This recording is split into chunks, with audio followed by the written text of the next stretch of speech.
The Off-Road Podcast is sponsored by Warren, Power Tank, and Medical Gear Outfitter. Off-Road Podcast, episode 304, Rick's Overland Recap.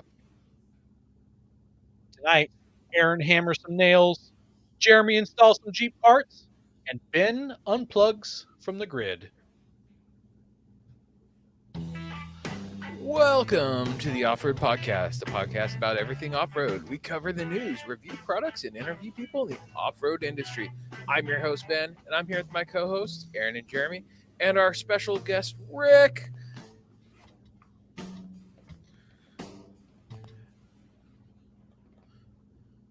The Weekend Review is brought to you by Medical Gear Outfitters. What are you waiting for? Are you waiting to have a casualty on the trail? Check out medicalgearoutfitters.com to get straightened out. Medical Gear Outfitters has everything you need, whether you're going out for the day or traveling on a year-long expedition. Head over there to get off-road specific kits that meet all of your needs. And while you're there, make sure you use Off-Road Podcast for 10% off.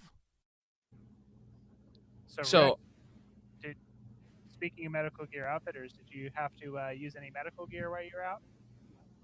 We did have to use a couple of Band-Aids. Did you get a boo-boo? That was it. Yeah, I got one and Karen got one. So, Is that what you get for running around naked through the sagebrush? who said I was doing that? Were you We know peeking you. through the sagebrush? We know you. We know you just a little too well.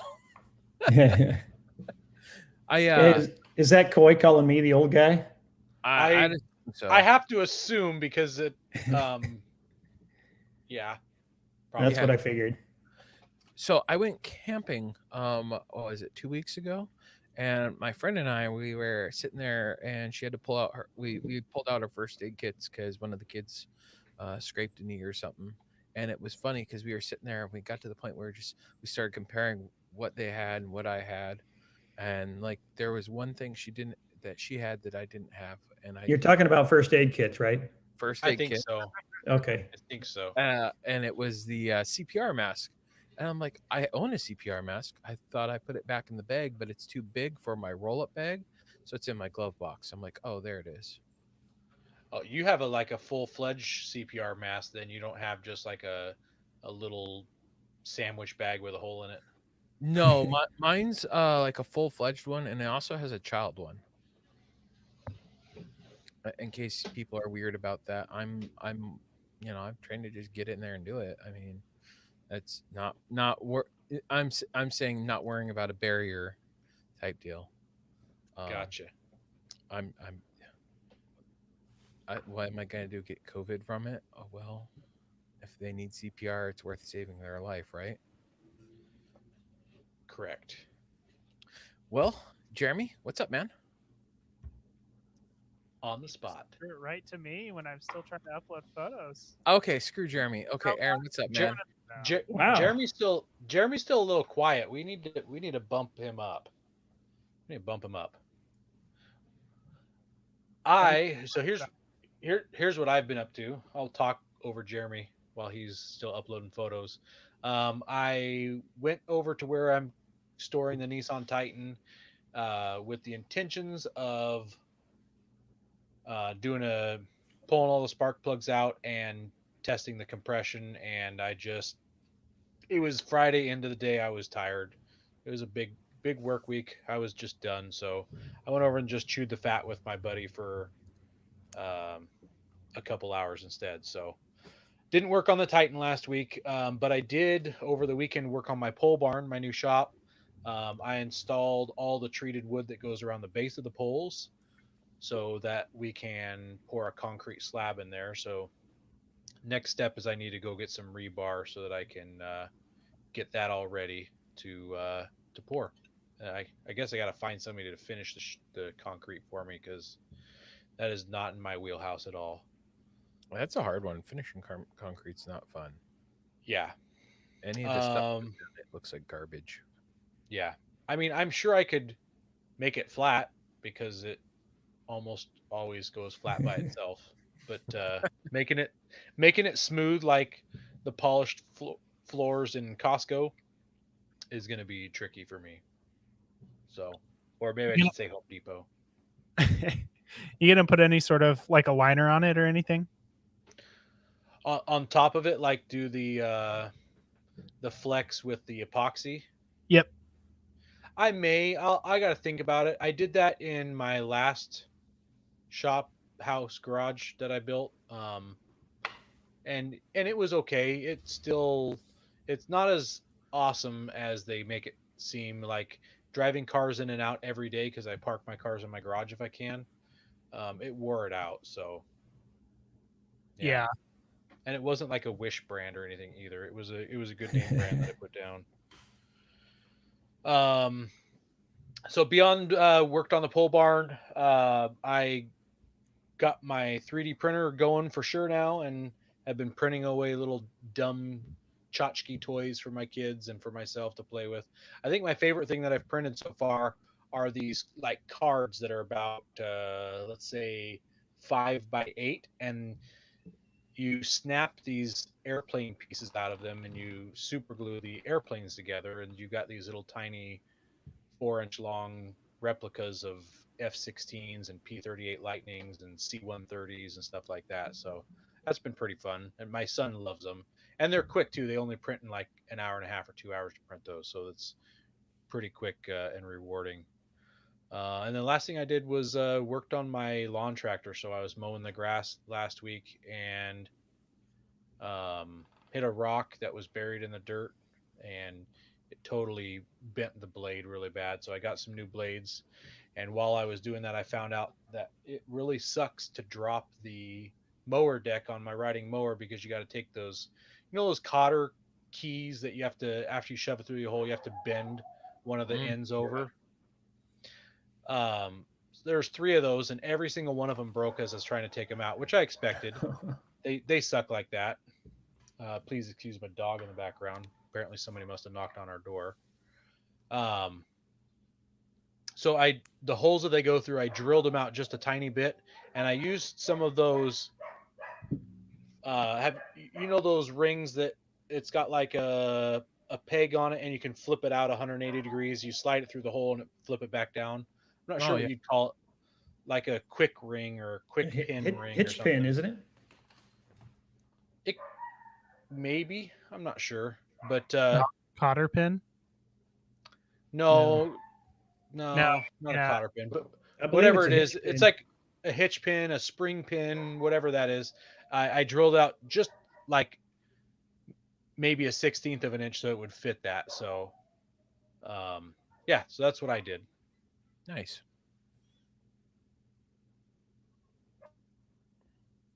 How about you, Ben? What are you doing? I finish up. I had mentioned working on the solar box. I finished that up. We'll be talking about that more later in a future episode. I think 2 episodes from now. Other than that, I ordered some new gas struts for the trailer, that rear back door. Apparently, I bent one, and then I really bent it when I went to close it the other day, and it like popped off the little pin that holds it. So I was like, I better order new ones of those. Took a little work to figure out the right part number, surprisingly enough, because of how heavy duty they are. There's only like 2 companies that make them. And then I'm going over to Pete's this weekend to finish up my skid plates. I'm pretty excited. Finally. It's about time. Oh, it was funny. So they came over for dinner. What was it, like week or two ago? And they got brought up, and it's like, oh yeah, we gotta finish those, huh? I was like, yeah, we do. One of these days. And so he got the part. His wife's like, well, I'll get the parts ordered because she's working from home now. So she got the parts ordered, and we just gotta get together. So I'm going over there this weekend. Our wives are friends, so it's kind of nice that we can go over there as a couple and hang out, and we can dink around in the garage while they hang out and do whatever wife stuff they're gonna do. You sure you're still gonna have all the parts? Yes, they've all been at Pete's house sitting on the table, and if they're not there, you can cut out new parts because we've got to cut out one of the plates, recut out one of the plates because we had to move the holes, and it's too difficult to cut and all that. So we're just gonna cut new plates. Or a Like new too difficult to just re-drill, Yeah, it's drill new holes or auger it out, or Yeah, where it's positioned. It's just a terrible spot because they're they're about an inch long, a half inch wide, or something like that. So they're not straight holes; they're oblong. So Gotcha. just bad positioning. So we're just gonna cut new plates, and then we actually might start talking about my bumper too. And, we'll see how long that takes. All depends upon time. Rear one, I'm assuming. Yes, rear one. I need a rear bumper before I can do 35s. Well, to hold my spare tire. Needs a strong word, but Need is a strong word, but I would really like to have a tire carrier that will accommodate my 35-inch tire and some. You other got a roof rack, don't you? I mean, at least temporarily. Yeah. Why don't you just suck the tire up underneath? It won't fit suck up the tire up there. underneath. What? Toyota didn't plan for fitting 35s underneath their vehicles? Only a 33. Like that's like max. I couldn't even get a 33 on my Tacoma. Yeah. Without it literally touching the exhaust. Huh. Well, because Nissan, I don't have to worry about must have thought ahead.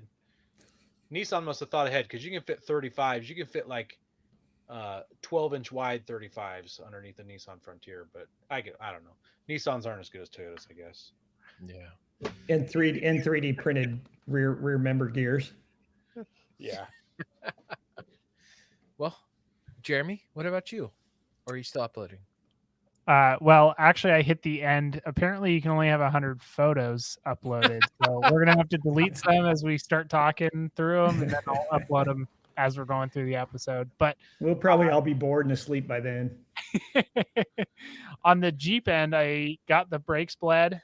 Both drive shafts are in. I put the battery in. It's still disconnected, but it's at least in the right spot, and it's mounted in. The rear fender liners went in. I still am waiting for the front ones because I'll need to. Well, first I need to trim those ones to fit for the Falcon shocks, but also I'm gonna need to. I'm going to need to pull those out in order to get to the steering box anyway when the steering box comes. So I'm just going to leave those out even if I do end up driving it. It is technically drivable now. Technically? Yeah. You say technically, but I haven't seen any pictures of it on the road. I would just be rocking it. Well, start breaking those gears in. I still got to look. Yeah, I know. I kind of need to. I'm probably like another day or so of work, and by day or so I mean like a few hours of work, because I do still need to fully bead the tires. So I still haven't started up the Jeep yet, so I haven't run the air compressor to set the beads. But so I need to do that, and then just I go through all the fluids and make sure everything's good to go before I take it out and start driving it. Did you have the wife help you bleed the brakes? Yeah, and she wasn't very happy. Oh. She wasn't very happy. Really? Like that's an easy thing to do. Like, hey, I need to bleed these brakes so that I can get this out of here soon. Well, he gave her the wrench. That's why. No. She was pumping and she didn't like it. Oh, you should have just had Jude come out there. That's the better end to be on, honestly. Otherwise, you get it in your eyes. I thought. Well, I used a hose to deflect it directly into the catch pan. So, I did it the smart way. But while I was doing that, I just flushed the entire system because I mean it's been, the system's been open to air for like 9 months. Something so like I can only imagine how much moisture that the brake fluid absorbed during that time and how much of a problem that would be. So I just went through and bled the whole thing. So she was pumping for a while. I've got a power bleeder you can borrow. What? You do? Oh man. You tell me this. I've got one also. Oh man. I might have to hit you up on that, Rick, just to firm up my brakes. Because all I've got is just hand bled ones in there. With a power bleeder. I think I just saw brake response. I think I just saw a ghost go behind Rick. And then other than that, I had to put in some new riv nuts. So some of the riv nuts for my fender flares, were kind of not sized appropriately. So I ended up having to go in and drill out some of the holes and put in new riv nuts. So those will go back on once I have a chance to wash it. Because I just while they're off, it's like, I might as well get all the dirt that got up underneath the fender flares. I might as well get rid of all That that. makes sense. But other than that, we're getting close to go time. I think I'm gonna end up. Go ahead. Did you find out if your drive shafts are going to work for you? I think so. Yeah. Okay. Was there some worry that they would? Yeah, they might be a little bit too long. So we'll see. If the tire doesn't move from where it is currently, so as in I don't have to move the front axle back or the back axle front. If I don't have to move them at all in those directions, then it'll be fine. What if you use that as an excuse to get the next size up tires? Get Because if you go to 42s. like you get 42s or 43s, that'd probably take care of your drive shaft length problem. Would it though? No. No, I don't think it would. Worth a try. Plus, I don't know that I want to go 42s because I don't I'll want to say anything. breaking stuff. I know you Dynatrack don't. only recommends these axles up to 40s, so Yeah. I think I'll probably be fine on 40s. So when you're ready for Tahuya, what am I coming with and gonna follow you around and camera you up? Most definitely. All right. He'll pull you around. Yeah. No. I my Forerunner's not going to be able to go on the same trails as his rig on 40s. Well, I mean, That's it what I'm could go on saying. He'll pull you. He'll pull you around. I think No. the plan was he was going to jump in with me. I was just gonna jump in passenger. Shoot video. I want to see you just rescue him all day long. Out on Just the, have him is it hooked the up to west, bumper the rope west the whole loop. time. Yeah. Yeah, I don't can't think I wait. could make it onto West Loop.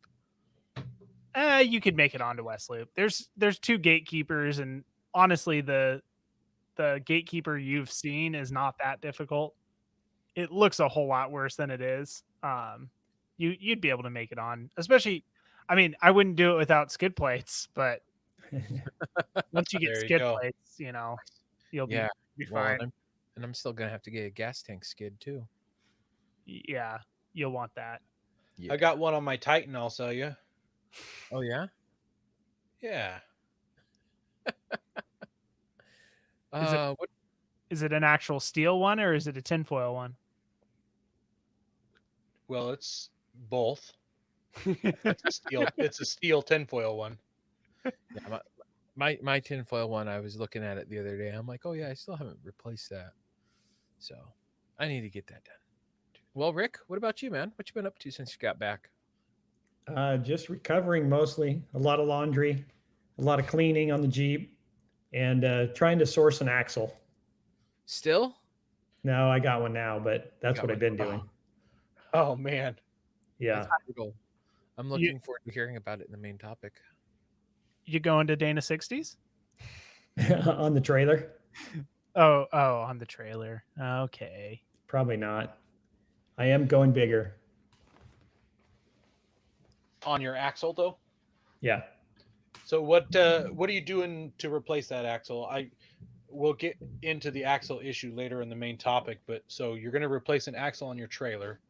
Why don't you tell everybody what kind of trailer you have? I guess maybe to start with.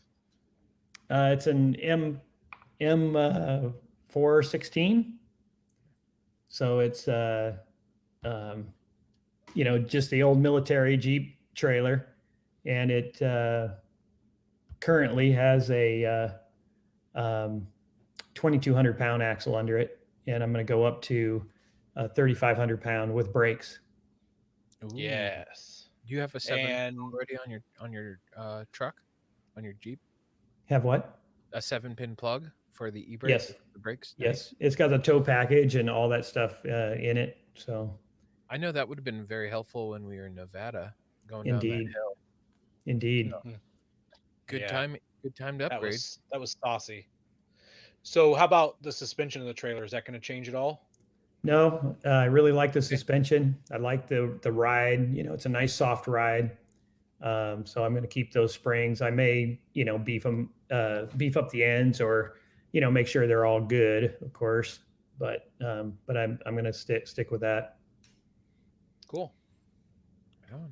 Hey guys, we're looking to reach more listeners. We're going to start reading Apple iTunes reviews on air. If you hear yours, send us a message with your address, and we'll send you an Off-Road Podcast sticker. You can find all of our social media by just searching our name. Now, go hit that subscribe button.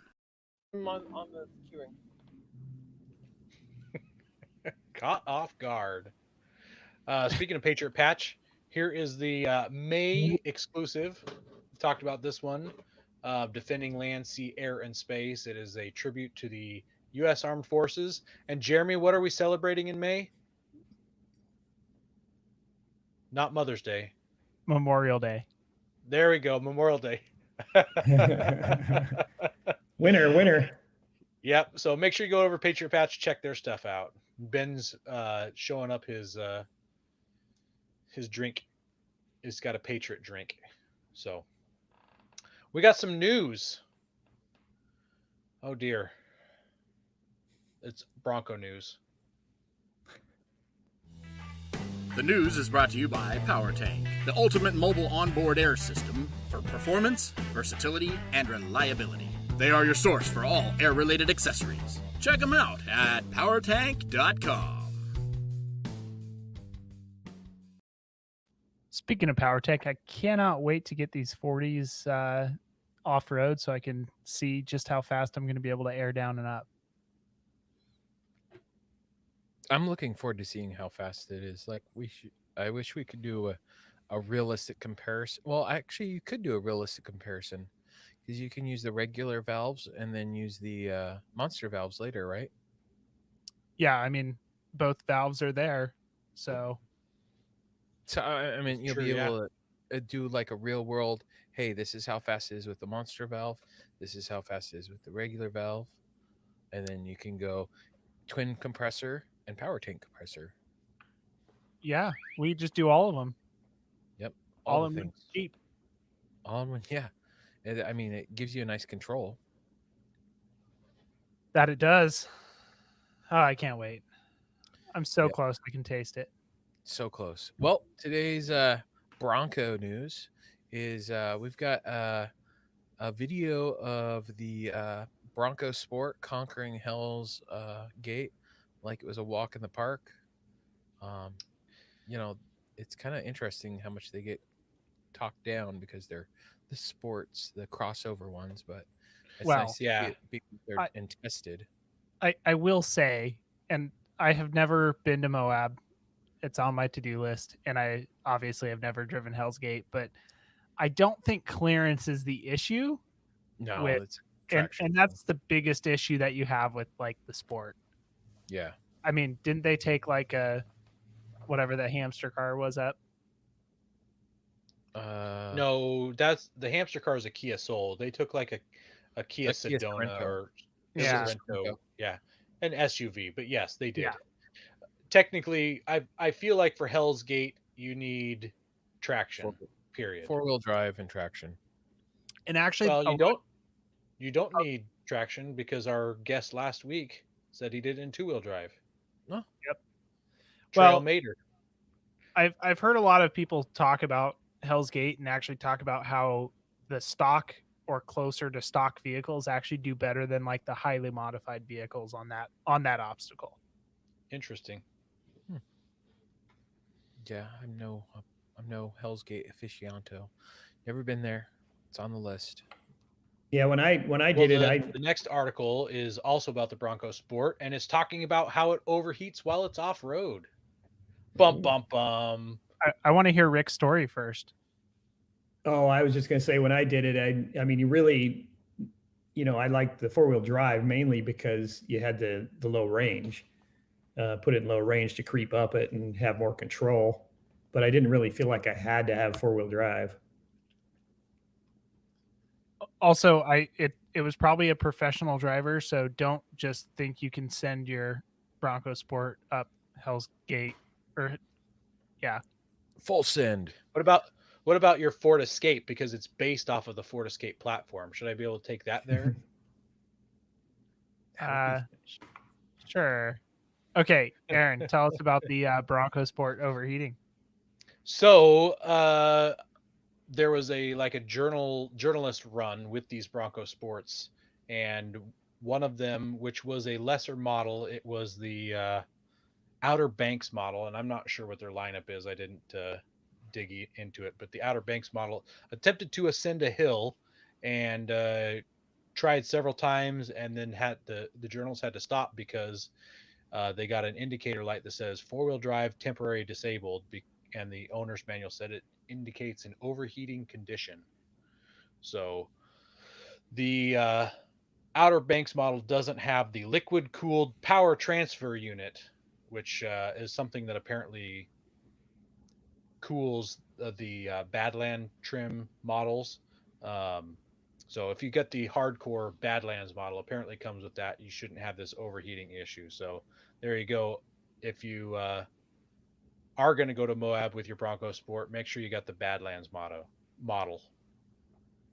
Yeah, it's interesting because I'm reading this and they talked about they're playing around in the dunes for a little bit before they went towards this hill, and he cops it up to that being part of the reason it was getting hot. So, Yeah. Were they like in 4 low running like 40 it, miles an hour or something? the sports don't have a 4 low. They've got Oh, yeah, you're right. all-wheel 4-wheel drive, and so that center gearbox doesn't cool off the same as like a transfer case does. And that is a separate issue. So that's two times it's happened to journalists that they're talking about. So, but they do say that they just let it sit for 5 minutes and it was good to go after that. So just gotta wait. You just have to be patient, or buy the better model, or buy a legit Bronco. I wonder if in the future that's going to cause some overheating issue or premature failures in those gearboxes, um, because they're heating up and not staying cool, and then people not doing maintenance and then they blow up. And It could, or maybe that's the whole point of the limp mode, is to yeah, that is true. stop that from happening as well. So yeah, I think that the Bronco Sport is great, but I think you need to save it for the Forest Service roads. Don't take it to the dunes. Don't take it to Moab. Yeah, I would and definitely hate to have that thing do that when you're trying to go up an obstacle like Hell's Gate. Yes. Yep.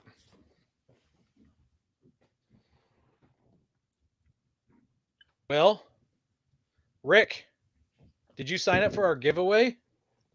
No, Did you know I about our did. giveaway? I did. I heard about it, but I've been on the Oh, road a because lot. you're a friend of the show, so we even if we drew your name, we're not going to let you win. That's what I figured. But still go You sign already up.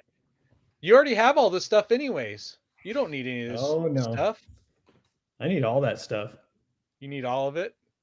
yeah, he wants that Warren Evo 10S, that 10-pound power tank package A, the Medical Gear Outfitters first aid kit, the Overlander, the Warren Bluetooth hub, and a $250 Tread Lightly subscription, huh? I bet Rick already has a Tread Lightly subscription. No, No? Not yet. Well, we'll maybe maybe I'll win bend one. your arm, and yeah, we'll twist your arm and talk you into to getting one. So yeah, so this giveaway is in celebration of our 300th episode, which was 4 episodes ago, and this giveaway is going to happen until July 4th. So make sure you sign up, follow through all the things, and I have a feeling that some of the people listening aren't on our Facebook group called Off Road Podcast Fans, which we're still taking names for a better name, because I know all of you listening aren't fans. You just listen because you hate us. So Yeah. let us know. Let us know what a better name is for that group. Winner gets a sticker. There you go. Go prepared with Warren Industries. They produced the first recreational winch in 1959 and lead the industry with their dedication to quality and reliability. When you dig yourself in deep, make sure you have the right tools to get yourself out. Get Warren equipped and go where others can't. Now, let's get ready for adventure and head into our main topic.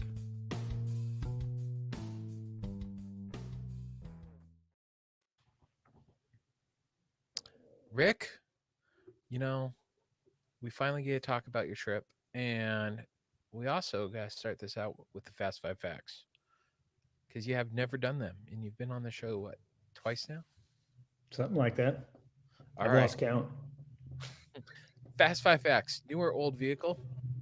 Old. Summer or winter camping? I like summer. Rock, sand, snow, or mud? I do like playing in the snow. Favorite vehicle brand? We already know it's a Jeep, right? Well, yeah. And favorite tire? I'm pretty much digging the BF Goodrich. Which ones? What ones? The KO2s or what? That's what I'm running now, and I'm liking them. So we'll see. We'll be up for figuring that out here before too long when these wear out. I wish we would have started this a long time ago with the Fast 5 Facts and actually opened an Excel spreadsheet and written down people's answers, and then we could have like live results for what people say. I think that would have been fun. I have a feeling that over 50%, if not over 70%, have said BFGs. Yeah, it's a popular tire. They've been around for a while, right? They've earned it. I think so. I totally agree. Yep. Thankfully, not 70% have said that Jeep is their favorite rig. 75. Yeah. Real quick before we move on, in our comments section here, someone is asking where they sign up. I kind of skipped over where you sign up for our giveaway. It is on our Facebook page. There's a link on our Facebook page. And Ben, did you get one in Instagram, or are you banned over there? I might be banned over there right now. I'm ready. Uh-oh. It's on your Facebook page? Yeah, so go to Off-Road Podcast on Facebook, and if you haven't been zucked, you can go over there and find the link on how to sign up. Man, I got zucked for something like I said like 6 months ago. 30 days, no streaming for me. So if you're wondering why we're not on radio, Overland Radio, that's why right now. Yeah.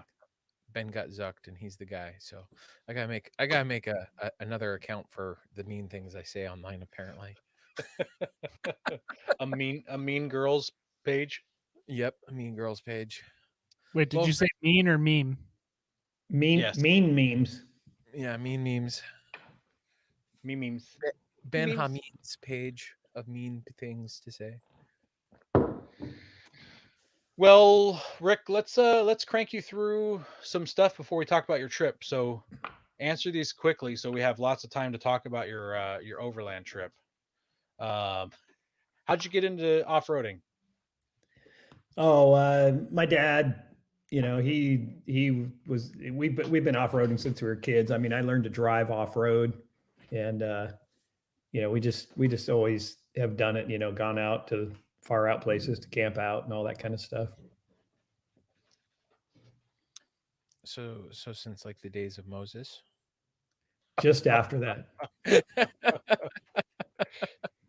So what was the first vehicle that you were taking off-road? Jeep. I mean, probably technically a Jeep, Willie's pickup. Nice. Yeah, I used to we used to have a 1.5 mile long driveway, and my job was to take that, and we had an old small gauge rail car that we had tipped on its side with some metal welded on it, and we would drag that on the road as a grader. And so that was my job, to drive that thing up and down the road and grade it. You pulled a railroad car that was tipped over on its side as a grader. Yeah. Very, very cool. Just the real, the little ones in the mines for the. Sure, a smaller one. Yeah. Yeah. Mine, yours, yeah. What do you Somebody's. drive now, Rick? Driving a Jeep, 2018. One of those nice Compass JL. or the JL. Oh, it's not the Compass. That's Eric. That's Eric's rig. Yeah, that's right. No, he was a Patriot, right? May have been a Patriot. They're all the same. The Yeah. Renegade, the Patriot, the Compass, It the was too Wrangler. Cherokee. Careful. What's your most embarrassing moment on the trail? Oh, I think that would have to be when I was driving a Toyota Land Cruiser, like a 69 or so, and I took this girl out for a date, and we went down in this riverbed, and went up this river. There was lots of bank to drive on and stuff, and got it buried to the axles, and we had to walk out. Mm, That's a great date. Yeah, it was. She was real impressed. I bet she was. And then a nice walk home. Yeah, Yeah. kind of like running out of gas. Sick burn. So, what was your biggest win on the trail? Oh, I don't know. I guess as of late, it's just been working with the search and rescue group, and actually finding folks and bringing them off the hill. It's been pretty cool. Now, Rick, wasn't it your train horn that helped recover someone recently? I don't know. Was that mission with your train horn on your Jeep? I tend to use it. So yeah. What's your favorite place to wheel, Rick? Oh, that's a tough one. There's so many cool places. It sort of changes all the time, but I really like the old routes, like the Pony Express route, or the Great Western Trail, or that kind of thing. I really enjoy the history and seeing that history firsthand, kind of, and actually traveling to someplace, not just climbing up on a rock pile or whatever. Yeah, I noticed with our Nevada trip, like every little placard you saw, you stopped and you went and checked it out. And honestly, that's kind of a cool way to go about it. I mean, being able to understand and read the history of a spot's kind of cool, instead of just blasting through it at full speed to get to the campsite, because that's the goal. Yeah. Right, Aaron? No, we You're just jealous at how fast I can drive. I kept up with you. Yeah, we really enjoy, especially if we have the ability to, research a location where we're going, and see a little bit of the history, read a book while we're there about that history and the travelers that came before us. Very nice. So are there some places that you have on your bucket list that you haven't been to yet?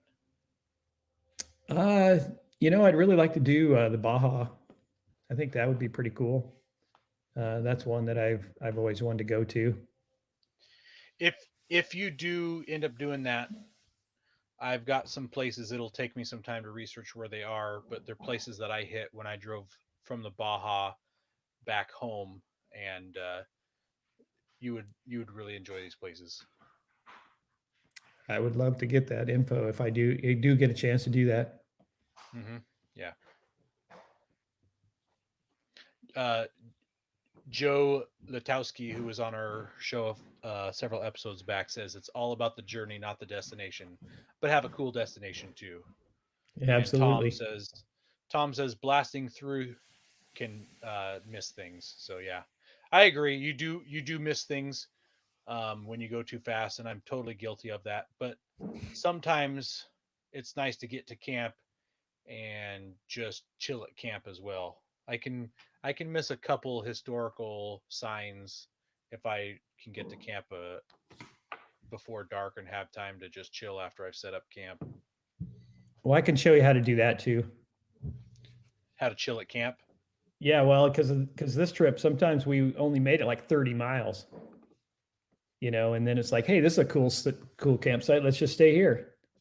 Next thing you know, we're in the hammock with our feet up. I saw that. Yeah.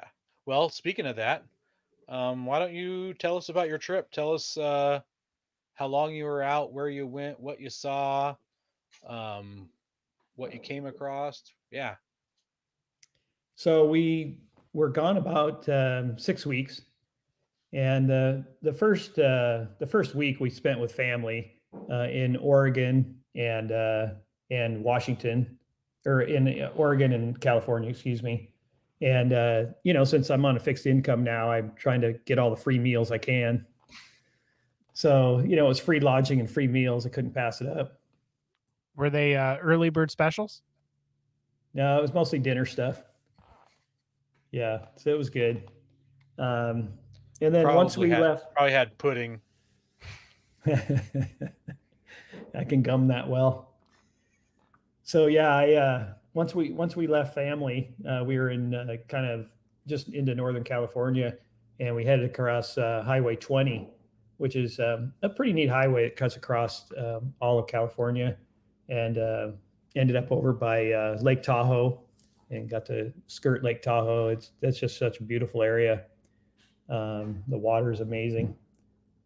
Then we headed south on 395, which took us down to actually we stopped at the Travertine Hot Springs on the way, and so this was our first stop was at the Travertine Hot Springs. Once we were truly on vacation, we were out and away from the family and going, and so that was just a real nice break.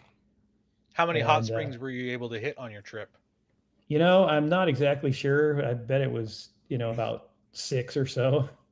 Ooh, that's a good problem to have, not remembering how many hot springs you hit. Yeah, it was pretty cool. It was pretty neat that through this Central California area on the east side there's a lot of hot springs. They're pretty plentiful.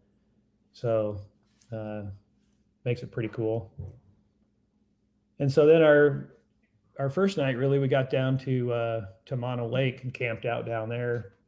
And Mono Lake's pretty cool lake. It's salty, and it's huge and beautiful. There's a lot of features and spires and stuff down there that you can check out and drive around. You can drive around the whole lake, and there's beach areas and whatnot that you can go to and explore. And they actually have a huge pelican rookery that comes in there during mating season, which I'm not exactly sure when that is, but it's pretty cool that they have all the pelicans come there from the coast and do their thing. From there we just when you say spires, are you just talking about like just a rock formation that goes up? Yeah, a lot of neat rock formations like that, which I don't have any pictures to show you, but they're kind of all around the lake. Just I don't know exactly how they form, but it was pretty interesting. And 395 is a pretty cool highway, I think, on the east side of California. It just goes through all these little towns. I mean, once we left, the main drags and coming across in California, we just were in small towns our entire trip, just little burgs. We had trouble finding some things we wanted because places were so small, but it was very enjoyable to be out in these small places, and everybody's so friendly and happy to see you there. Did you go through Alturas at the very top of 395? We did on the way home. That's where how I entered Nevada on the very first Nevada trip I took a couple years ago. Oh yeah. Popped down through the northeast corner of right. California into Nevada. Yeah, that's a really cool area. Super small, like you're talking about. There's not a lot going on in those towns. Yeah, pretty interesting. So yeah, we just continued on down 395. We would find cool old structures, old homesteads that actually supplied a lot of the mines in the area, and did a lot of farming and that kind of thing. So that all that stuff is very interesting, and so much of That it's still. What's that? this one that you just shared, it's got some sort of like wheel way up in the air at the peak of it. Yeah. You know what that was? No, I think it It looked was like a water wheel. yeah, I think it was to power other things around there. You know, it wasn't a water wheel, but I think it was like they had some kind of a belt drive or something. Huh. It Really was cool. very interesting. Yeah, I don't know what that was about. That's one of my favorite things about the dry states or dry sides of states is that Hmm. the stuff lasts so much longer and you get to just explore. I Yeah, love this two-hole house we shared. yeah, yeah. The outhouses are always kind of fun, especially when they're two older. It's Yeah. like you know, yeah. And of course, like I said, we hit many more hot springs along the way. This one was called Wild Willie's, and it's just out there, and it was pretty popular, but Keep Willie it was PG, contained. Rick. Willie was contained. We're all good. But yeah, uh, it was so refreshing to hit those hot springs on a regular basis, Yeah. and Some of your pictures so I'm sharing this one here where you're just kind of yeah. at I'm not sure if it's a crossroads or a pull off, but you can see that there's snow in the hills behind you. So was it Oh yeah. cold on your trips or It pretty got mild? cool in some of the evenings, but mostly it was good. Mostly we had good weather. We got into some elevation a few times, but like this area here that you're seeing is called the Alabama Hills, and it's just Oh off yeah. 395 down in the Lone Pine area, and it was these rocks like this are amazing. We plan on going back and exploring that some more. Um, in fact, there's all these little roads, they're going up and over all those little nooks and crannies and all that stuff. And I came up over this one with the trailer, and it's like tight, you're kind of chicaning around and down, and there's no way I'm going to back up. And there's somebody camped with a camp trailer right in the spot, like in the road, Oh, basically. And I'm like, worst. oh man, what am I going to do? So luckily he was there and he moved his van, but I had to like drive over his campfire, and it wasn't burning, but over his fire pit, and get out. And I'm like, oh, sorry, dude, sorry, I can't back up, and stuff, and because it was tight, we were wedged in there. Hopefully he Some learned people's something from that. That's what I'm kind of hoping. Yeah, it's this little thing chute called the squeeze, and it's apparently popular, and so I was real surprised to see him camp there. So, but it's a beautiful area. I mean, those rocks were amazing. There's mountain bikers love it, and the rock climbers love it. All that, so it's pretty neat. And then this whole trip, we just kind of decided every day, like each evening, we just get out the maps and start looking and decide where to go the next day and what area to go explore. And people would follow us on Facebook, and they're going, "Oh, hey, you got to go see this." So we'd go, "Okay," we go see that. And so almost our whole trip was like that, just just off the cuff, whatever the map showed. I would love to do a trip like that where it is off the cuff because I think that would be even more relaxing to just kind of meander and do whatever as long as you're able to plan far enough in advance and say, well, tomorrow we got to start planning somehow to get fuel somewhere. But beyond that, Right. Yeah, and then we would run into locals, it would say, "Oh, have you seen that or done this?" And so, oh, well, I guess we need to do that. It's nice when And you that's can what I meet said. local. Some days we would only get like 30 miles or something. It's just because we found something cool to camp by or whatever. And we only paid for camping like 2 nights out of a month of real travel. and you Um, just didn't pay the rest of the nights. You just skipped out on paying. well, no, we were out in the boonies.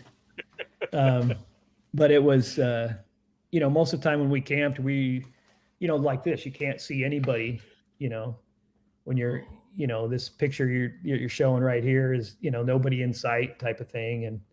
And no neighbors or anything. It was pretty cool being able just to get out there and not see anybody. Was there much for box canyons? This picture here looks pretty sweet. Yeah, now that's actually in the Mojave Desert. That was Okay. right toward the beginning of the Mojave, and that was really cool. We just same thing. We just thought, let's go across the Mojave. We did the old Mojave Trail, and it's something that we both always been interested in and wanted to check out. But it was a little scary because we hadn't really researched it. We just decided to do it. So we. When you say Mojave Trail, is that what people are calling the Mojave Road? It's a super popular overland route. Yeah. Okay. Yeah, that's the kind of main trail, the old trail that actually used to be the wagon trail and whatever. Gotcha. Through the desert. And it was really interesting. There were a lot of things to see there. A lot more terrain and features than I had anticipated. I guess I just assumed it was a flat desert. And sharp rocks. But there was some sharp rocks, and there was some hills and some slot canyons. And so it made it pretty interesting as you traveled across there. And we found all kinds of things like the Traveler's Monument. That's just this huge pile of rocks, and everybody that comes by there brings a rock to put on this pile. So it was pretty interesting. A lot of them were actually signed or had dates and where they were from and that kind of thing. So it was you could sit and read this pile of rocks. So it was pretty interesting, and there were a lot of different funny little things out there. I don't know what I'll have pictures of, but there was a mailbox out there in the middle, and you could write a note and leave it, and that kind of thing. A lot of old buildings and structures here and there, and of course they all had a lot of history and that kind of thing. Did many of these old homesteads have any signage or anything? Yeah, a lot of them did, and a lot of them talked about the person that that built it, or what their purpose was, that kind of thing. Yeah, that made it pretty enjoyable. And so we just plant life. Yeah, a lot of. I mean, these are Joshua trees that you're seeing on the screen now, and they were toward the last 3/4 of the Mojave Desert, and they really were huge, and big, and a lot of other cactus and such that, again, kind of, I just didn't expect. I really didn't know what to expect, but it was pretty interesting to see them out there, and they were beautiful indeed. So yeah, once we cleared the Mojave Desert, which I'd recommend again, and all these areas I'd like to go to again, just to explore them a little more and see what else is there, do a little more research, and there's always little offshoots to go find something new or whatever. Yeah, for sure. Yeah. So once we cleared the Mojave, we went down to the Sedona area, and we met one of our daughters down there. She's out of Phoenix area, so she came up to see us for the weekend, and so we found some nice campsites out in the middle of nowhere, that were just pretty amazing, and killer views. Stuff like just looking out over the Red Rock and the with the green and the blue clouds, or the blue sky and the white clouds. It was all, just the contrast. It just was really amazing to look at that all day long. I mean, I almost didn't even have to go anywhere. I'm assuming that it's fairly green because of the time of the year that you went, or do you think that it stays this green year round? It was definitely more green. In fact, it was funny. Our daughter from Phoenix was touching the grass You know, she's like, ooh, you know, green grass, and she's touching Oh it. dear. And stuff. Have her come You to know, my house. I've got plenty. She can come mow. yeah. Well, and she's from up here, so I mean, she's, you know, she's just like, oh, I miss the grass, real grass. And then anyway, we hung out with her for the weekend, and then we were free for the week, and so we did some Jeep trails and did some running around there. We did the Broken Arrow Trail and Schnoobly Hill trail, and one other one that I don't remember the name of, but it was really enjoyable to go out and hit some of these trails out there. We took the doors off and the top off, and really just had a good time out there, enjoying the weather. It was, you know, it was so nice just catching some rays and being out there. But we went and hit a lot of these trails that were just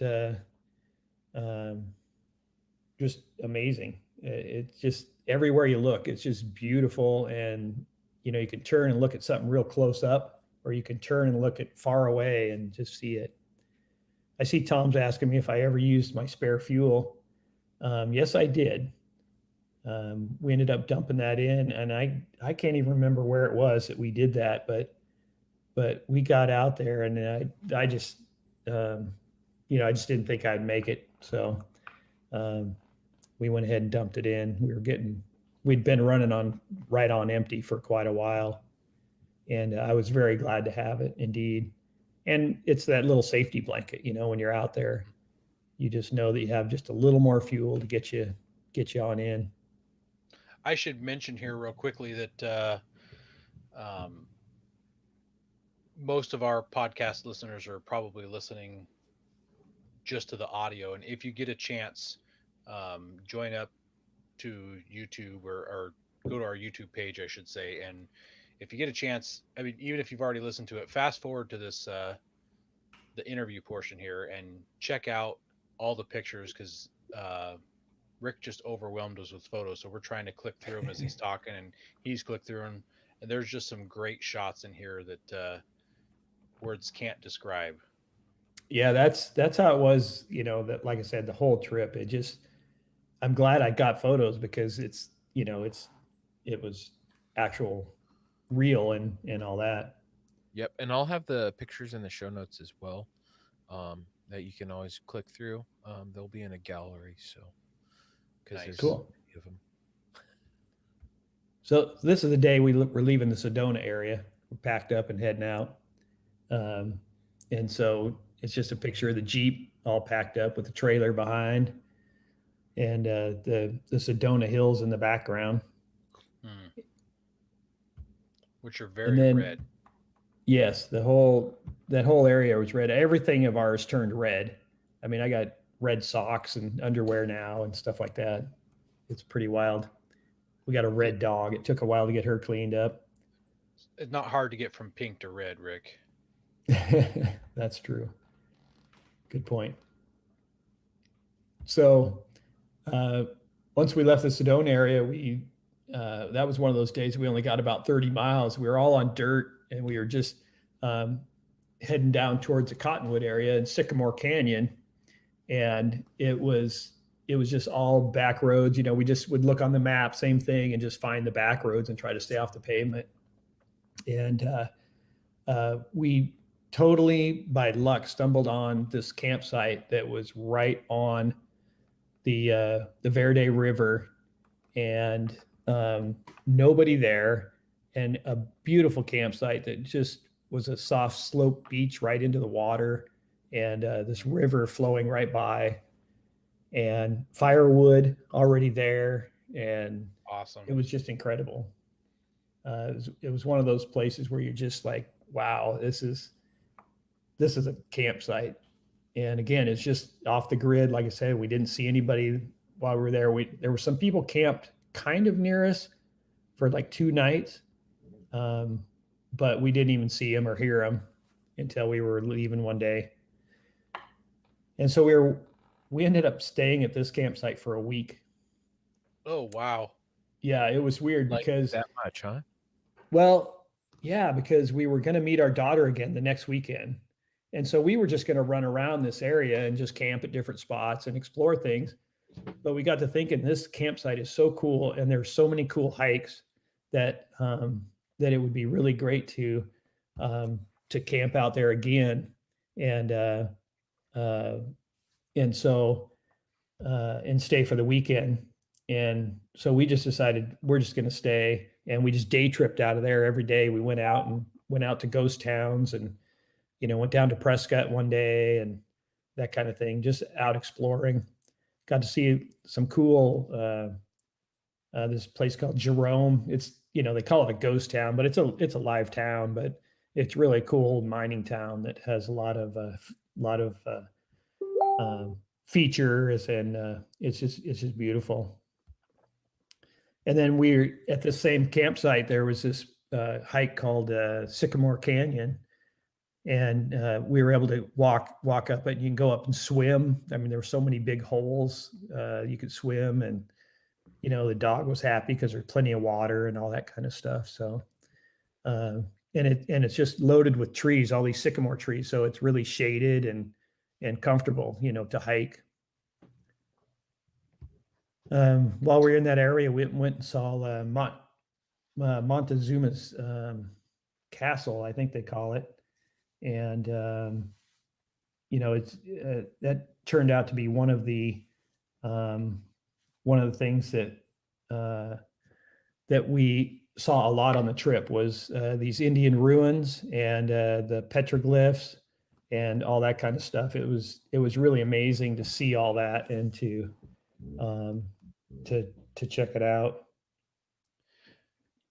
Those are really cool. I'd love to go check out some of that at some point in my life, and I'm pretty sure there's quite a bit of that down in those areas. It looks like one of those guys is parachuting. Yeah, it does. The far right. Yeah, there's so much of it down there. I mean, it was incredible how much we saw. So yeah, looks like some of these pictures got out of order, but we'll work through it. So yeah, I mean, it kind of became a thing, just to go find these ruins and all that stuff. It was really, really amazing. Yeah. And then one day we had a traffic jam. It was a mess. Could barely get through. So many cows on the road. Did you use your horn? No, I was patient. Tell them to move. I told them to move. I got the herd dog out and moved them. I bet your dog would have loved that. Yeah, she did at one other camp where we were at. We were keeping them out of camp, and she was totally into that. They just want to sit around the campfire and have some liquor with you. That's right. The wrong kind of liquor, though. That's true. So, yeah. So once we moved on from that area, we did I click on that or see one of you guys? I did. I was going to ask you where that picture was taken. Yeah, that picture, the one you just had, I lost it now. Sorry. That one there. Yeah, that one was actually looking down on Lockhart Basin and towards Moab. Yeah, so see the road down there, we had come in on the day before to Moab. We spent 2 days on that road, Lockhart Basin Road, going to Moab, and didn't see anybody till we got the last few miles, to Moab there. I need to quit my job. It was pretty incredible. Yeah. Let's retire, Aaron, right? I'm ready to retire right now. Mm-hmm. My wife isn't ready for me to retire right now. Wow. Yeah. And then we went to this place called Gooseneck State Park just for a night, just because it looked kind of cool and just a place to stop. And that was one of the places we played for camping. But it was right on this rim, just you're parked right on the edge of the rim there, looking down on this beautiful river. I believe it's Colorado River, and it just meandering through all this, down these cliffs, and it's just so stunning. I mean, and the pictures just don't even do it justice.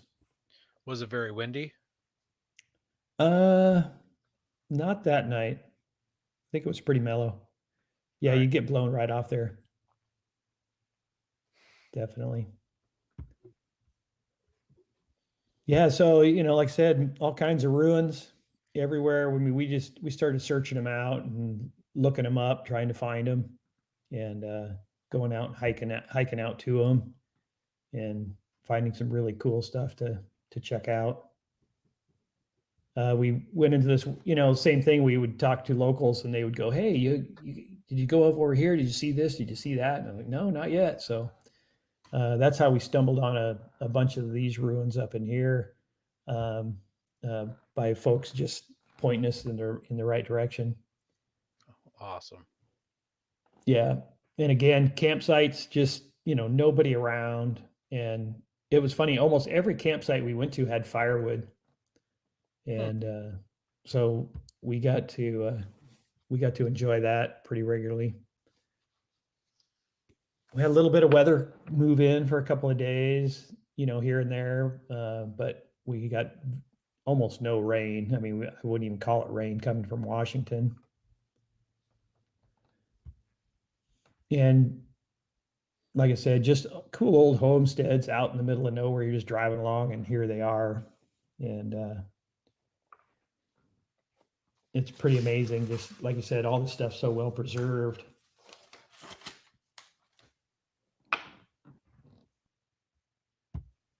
So this is again looking down on the Lockhart Basin, just as far as you can see, just rock features and the river. I mean, you can't even see the end. It's just like there's nobody out there. It's just incredible. That is phenomenal. Yeah. So we got to this one campground. We went into Moab, and it was so crowded that we just couldn't take it. We're like, I mean, there's no place to camp at all. And, to get a campsite, like in a campground in town was like $75 or something. And so we ran into this ranger and said, "Hey, what's going on? Is there any place we can get out of here, just to go wild camp and stuff?" And he goes, "Oh yeah, there's this campground, but I've never seen anybody camp at it. Nobody camps there." So he sent us out there. We get there, and the campground was completely full, every single space. And then it's nighttime, and this guy comes over, whistles at us. He's like, "Hey, you guys looking for a site?" "Yeah, we're." And he goes, "Well, there's one site right here. The guy just left." He said, "We're all volunteers for a trail work party, and we've been here all week, and we're leaving first thing in the morning, but you can have that campsite." So we pull in, and we're like, "Sweet, we'll just we'll camp here." And then they all left the next day, and we stayed there another night, had the whole place to ourselves again. It was really, really pretty cool. How And much then, was that, a night there? pardon me? How much did that spot cost a night? Oh, it was like $5 or something. Oh, nice. It was BLM. It's a Campsite. whole lot better than $70 a night, I'd imagine. Oh yeah. Well, and nobody around, Yeah. right? All the ones in town, $70 a night, they were packed. And you're just, how it is. You're at these RV parks, you're just sardined in there. Yep. Mm-hmm. And then at this location, we had a buddy of mine join me, and he is he's the owner of Lost River Winery. So we had good wine for the next 4 or 5 nights. So that was pretty darn nice. He gave you 20 bottles, and you had enough for 4 or 5 nights. Now that'd be enough for just 2 or 3 nights. But that's why you bring a trailer. I know that's why. Just to haul the booze. That's right. And then of course we saw more ruins everywhere we go, and that kind of, like I said, became a thing. For those that can see the picture, this one's called House on Fire or House of Fire. And so you can just imagine the fire up above this. It really looks like it's on fire. And it's especially different times of the day, apparently. It changes. And we went out and explored this thing called the Moki Dugway. And look at this road. I mean, it's just like a spaghetti just slapped on the wall or something, just all twisty turny. I like how the map says caution, narrow something switchbacks. Yeah, exactly. And it's dirt. It's interesting, but it's, and then this is the road, the same thing, you're looking at it and the actual road, but it was pretty incredible. It was cool to see just some neat features out there in the middle of nowhere when you travel around. Stuff like this. There's this one gas station called Hollow Mountain Gas Station, and the actual building is inside this mountain. It's a trip. Yeah. I've heard that there's actually several places across the state that are like that, where there's businesses and houses just dug in. Oh, yeah. Well, we ran into some more a little bit later that were utilizing the cliffs and stuff too. That it must be in here somewhere, but we'll probably find those as we go. But yeah, again, just finding these campsites out in the middle of nowhere. I mean, I use the Gaia a lot, and I use these. What do they call them? The Roads and Rex Atlas. I love these things. Oh yeah, they are great. But I really like the ones that are roads and rec. They seem to have the most information on them for things to go find and do. And we did a little Slot Canyon hiking while we were there. Pretty incredible. Did you need your pilot? That was actually in the Grand Escalante National Monument. Very, very amazing area. Just incredible. And you can hike way up inside these slot canyons, pretty much as far as you are willing to go. Like you can see in some of these, I mean, you got to climb over some boulders and whatnot, but it's pretty amazing. It's worth doing. Absolutely. And then you guys were asking about this big bowl. I don't know how to describe it. It's kind of like a volcano cone, but it has this huge rock in the middle of it, and it's a huge cone. I mean, it's probably 400 feet across or something, and it has this huge rock right in the middle, and all this light, very fine sand gets trapped in it, and as you can climb down in there. They call it the cosmic eye. And you can actually climb down in it. I mean, you can, for those that can see the pictures, you can see that there's, that's Karen down in there, and it's makes her look really small in this huge bowl. And the sand is so fine, and they've cut these little steps down into it so you can get down in there and out of there, really, because you can get in pretty easy. But yeah, you can see our tracks down in there. Well, before we left, it was windy, and before we left, our tracks were almost completely gone. That's how it just that sand is on the move all the time.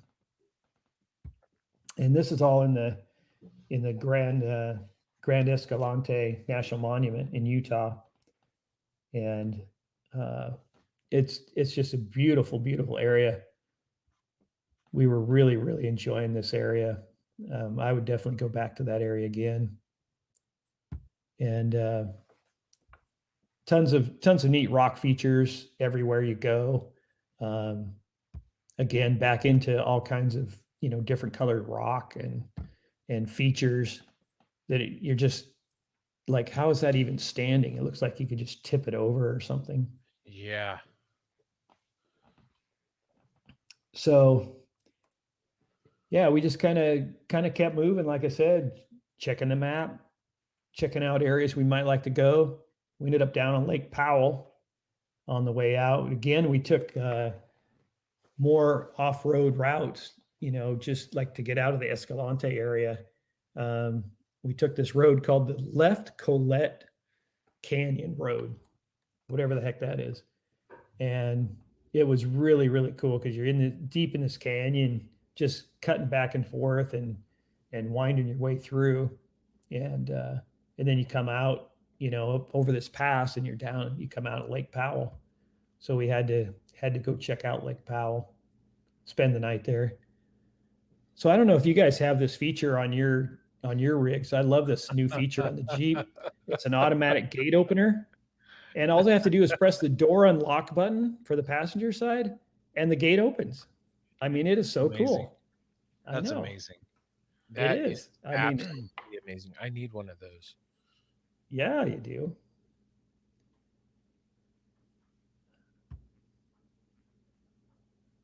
Is that Lake Powell?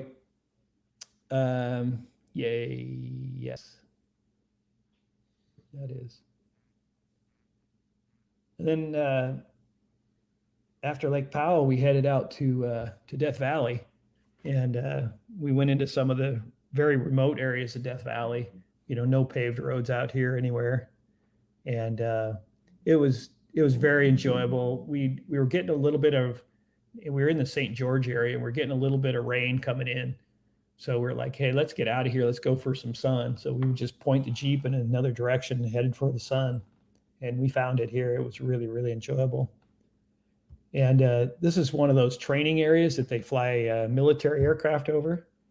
So we would get jets and these, C-141s or whatever they are, just flying really low right on the deck, right over the top of us. It was pretty cool to see, pretty cool to watch. But the Death Valley area is someplace that has a lot of history and a lot of buildings and a lot of stuff to see and look at and do there. So it's really one of those places that's fascinating. Just all the history that, of who came there, the 49ers coming through there and the miners trying to make a living there and that kind of stuff. And so it's pretty interesting to check out and to explore. And again, there's structures and buildings and cars and stuff like that all over this place. So I've never looked at Death Valley on a map, period. I figure at some point it would be something fun to go check out. I just kind of assumed that Death Valley was a valley or a flat plain or something, almost desert, but there is a ton of mountain range just cuts right through all over, and Death Valley isn't so much a valley. Yeah, I mean, look, you can see snow-capped mountains most of the time there. Yeah. And this is actually like not in the Death Valley proper. It's in the Death Valley National Park, but it's called the Saline Valley. And it has a lot of really cool features that, like I said, you could go explore. There's a lot of ruins out there. There's some couple plane crashes. There's, just hot springs, all kinds of stuff that you can go explore.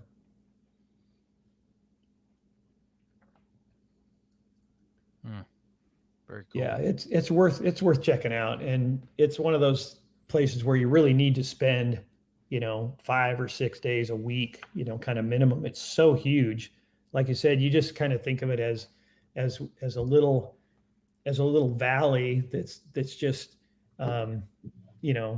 got it's just dry desert. But there's cool things like there's a spring there, or a hot river basically that has fish in it that are blind, that there's a little tiny minnow-like things, just all kinds of oddities like that you just don't see anywhere else. I mean, that's the only place they find them. So it's pretty fun. We need to do a trip there. Yes. I'd love to lead a trip down there. That would be really We'll cool. follow you. Okay. Sounds good. What are you doing tomorrow? Or pass you. Yeah. Yeah. We'll see you at the campsite. Tomorrow's Ben's day off, so he Oh, might be okay. good. Perfect. Perfect. I'm sure I can make time for it. So once we left there, we went to a place called Lake Crowley, and the water was amazingly clear.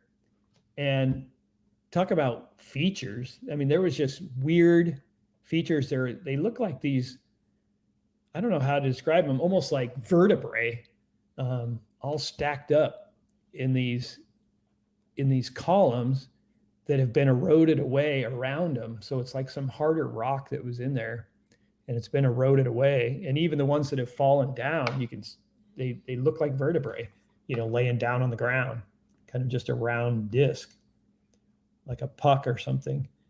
But I've been waiting to ask you about these for a long time since you posted those pictures. I've been wanting to hear your stuff on it. And again, we have a ton of stuff we want to look up, like how did this form or how did that happen or whatever. And I still don't know, but it is pretty interesting how all these things form and what they look like. I mean, just it's worth checking out for sure. Looks like you can drive all the way around that lake too. Yeah, you can. Almost. Yeah, they don't let you camp around it. It was really interesting because we kept in this area in California, we kept running into areas that were owned by Los Angeles, the city of Los Angeles. So like this whole lake, I think or this portion where we were there or something is owned by the city of Los Angeles. And they have actually purchased a lot of areas that have water flowing in them. And of course they have reserved them. Yeah. So. Yep. Bastards. Yep. Oh, and then we found more hot springs, just what we do. I mean, that's a nice thing to go do on a trip is hop in a hot spring. Oh, totally. I mean, it's so refreshing. This one we went in for breakfast, for coffee in the morning, hanging out, enjoying it, and we were camped right there, right next to it, basically. And that was pretty cool. I mean, it's just like you said, so refreshing and just kind of renews you. And then I don't know if you ever heard of Bodie State Park. It's a state park in California, but it's a ghost town. It's an entire ghost town, and it's huge. I mean, I think there must be a couple hundred buildings. I'm not sure, but they're there, and there's lots of them. And apparently, in high season, the rangers or whatever volunteers will dress up in costume and period clothing and hang out and on the streets and whatever. I mean, it's just like people just picked up their belongings and walked away, and here all these buildings sit. That's a big car. Yeah.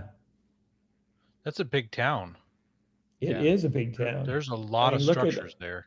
I mean, there's easily a couple hundred structures, and then there's a whole mine and all the equipment and buildings and all that up on the hill next to it as well. Man. And some of them burned, or I mean, fire is probably their worst enemy up there. Yeah. But it's pretty neat because the state. So you can see in some of these pictures I'm posting they have new roofs on them. But it's interesting because the buildings that have sway back or whatever, they just stabilize them as they are and like re-roof them with the sway back in it and everything, and just just to preserve them and leave them as they are. And they're rather than straightening them out and getting them all plumb and square. Yeah. So Is that where you stayed? Yeah, that's where I got thrown into one night. Yeah. No, That was the old jailhouse. And no, I didn't make it in there. I didn't make it in this pen either, into the cemetery. Yeah, I was gonna say there's even a cemetery there. Man. Yeah, So it was pretty dang big. Were those headstones fairly recent, like former residents recent, or? Yeah, a lot of them were former residents. The latest one we saw was I think it was just like about 5 years ago or something like that. Was one of the last residents, and he actually helped the state, with the history and how to maintain the buildings and that kind of thing.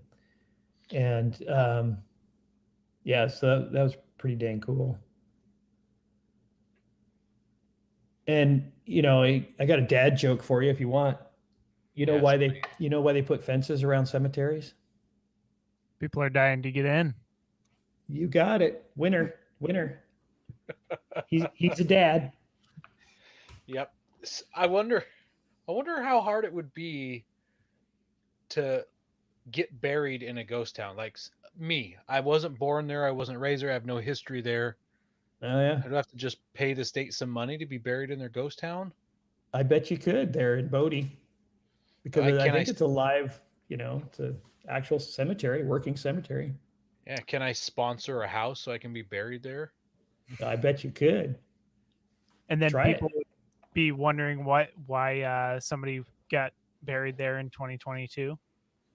Yes, exactly. Yeah. From COVID-23. Right. So not long after Bodie, we had a little trouble with the axle on the trailer. Yeah. And a little bit of trouble. it broke. The spindle actually broke.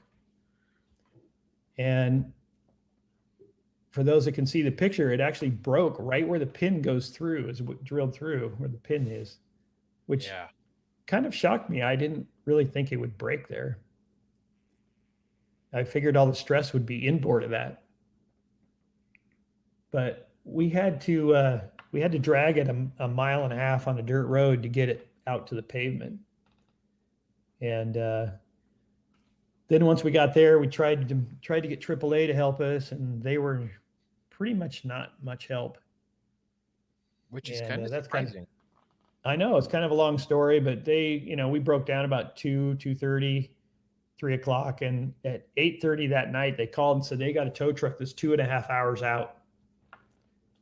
And we're like, no, we're good. We jacked it up, and this is where we spent the night. We jacked it up and got it all leveled up so we could camp there for the night. And we just stayed right there. And then thanks to you guys and the help of a bunch of people, posting on Facebook and all that kind of stuff, we ended up finding a guy that came out with his flatbed trailer and picked us up. He was on another 4x4 group in Nevada, and he was gracious enough to come out and help us out. And he actually has the trailer at his house now, and the axle is on order and will be at his house probably on Thursday or Friday. And then he's actually going to put the trailer axle in for me. Oh, nice. And then we're gonna buzz down, pick it up, and kind of continue our trip. So finish the trip it off. done yet? So the trip's not even done yet. Nice. So you can tag along, Ben. There you You go. can sit in the back with the dog. There we go. You could sit in the trailer. Yeah. Yeah. So, I mean, it was kind of a bummer, but the fortunate thing is we were on the last few days of our trip, and so we were able just to leave it.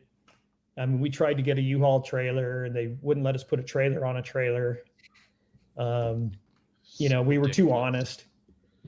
Yeah. And it's a motorcycle. It's only got 2 wheels. It's a motorcycle. I think it had to have 4 wheels to go with a car trailer. Oh, shoot. Yeah, I know. It's so kind of an abrupt end of the trip. And, I knew the axles not end. It's the pause of the trip. Right. Yeah, exactly. So we'll definitely go back down, pick it up, and hopefully it'll all be squared away, and then we'll get to do some more exploring on the way home. So I guess there's a continuation, part 2 of the trip. Part 2. All right. Yeah. Well, hopefully it won't be as eventful trailer wise, but it'll still be a great time. Yeah. Have you I agree. needed to do any extra maintenance on the Jeep since you've been back? Not really. I actually have an exhaust pipe is rubbing one of the skid plates, and I'm not sure why it's doing it now. I'm wondering if the motor mounts are loosening up, or just getting not loosened necessarily, but getting older. Mm-hmm. Or if I got a manifold that's the bolts are getting loose or something like that. I need to check into that. But otherwise, it's doing good. I got 50,000 miles on the Jeep now. Time to trade it in. Yeah, I guess so. How many miles are on your Jeep, Jeremy? Time for the Bronco. Yeah, the Bronco. There you go. I'm sure they make them in safety orange. I think that's Komatsu orange that you have. No, it's actually pumpkin orange. PUNK''N. That's what they did. I didn't choose it. Yeah. So. Well, thanks for coming on and talking about your trip and sharing all the photos. It's great. Tom in the comments here says that it's an abrupt pause, but we'll have part 2 soon. So sounds like maybe we need to get you back on to talk about the rest of it. Unless it was really boring, then we won't have you on. That's pretty much how our trips are. Just boring. Just going and hanging out in hammocks and looking at the mountains and stuff. Yeah. Well, we want to thank everyone who listens to us weekly. Big shout out to Tom this week. He definitely carried us through with the comments all the way to the end here, even though our show is an hour and a half long. We appreciate you all you guys out there. Make sure you're telling your friends about us. Like and subscribe. Have them check us out, and just share us with your off-road fan base. So we really appreciate it. Appreciate you guys, and God bless America. Don't forget to visit Patriot Patch and join the Patch of the Month Club. Check out our Gaia affiliate link for up to 40% off. Also, don't forget to head over to Warren and Power Tank to see all of their great gear. We are a proud part of the Firearms Radio Network. Got a question or comment? Send it to us through our webpage at firearmsradio.tv or through our social media channels by searching for Off-Road Podcast. Also, you can listen to us live at overlandradio.com, Mondays at 7 p.m. Pacific. When off-road, please remember to have fun, tread lightly, be safe and courteous, and thanks for listening